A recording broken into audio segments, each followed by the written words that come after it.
लाल कहा घरावा रख देलू सगर लगा के झगड़ावा कैलस कमाल तोहर लाल कहा घरावा रख देलू सगर लगा के झगड़ावा बोला ना सुख पवन तोहर भोगी भोगी भोगी हमरा के दूगी तो तोहे पैसा लोगी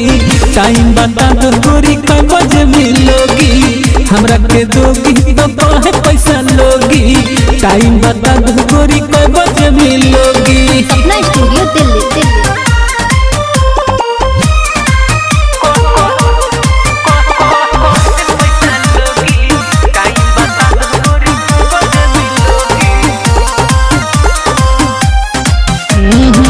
देखी के तोहारे ऐसन पहिरावा फुटल मुँह में मकई के लावा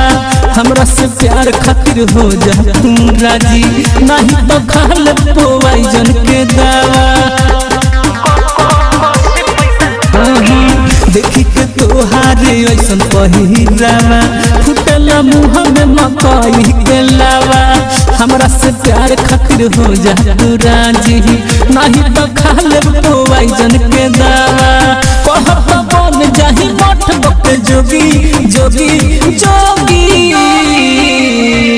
हमरा के दोगी तो तोहे पैसा लोगी टाइम बता दो गोरी कोई बजे मिलोगी हमरा के दोगी तो तोहे पैसा लोगी टाइम बता दो गोरी कोई बजे मिलोगी। बोलो ना जी। सपना स्टूडियो दिल्ली दिल्ली।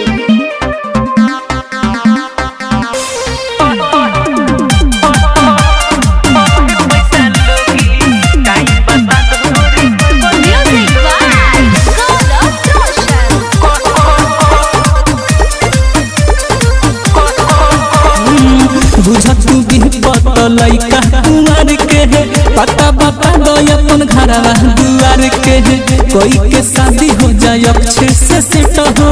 ले गइल बारू दिल से के काढ़ के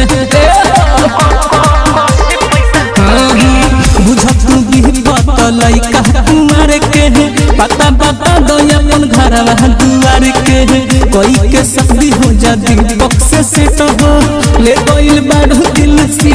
के काढ़ के चलो ना साथ में तुम मजा करोगी करोगी करोगी हमरा के दोगी तो कहे पैसा लोगी टाइम बता दो गोरी कोई बजे मिलोगी हमरा के दोगी तो कहे पैसा लोगी टाइम बता दो गोरी कोई बजे मिलोगी।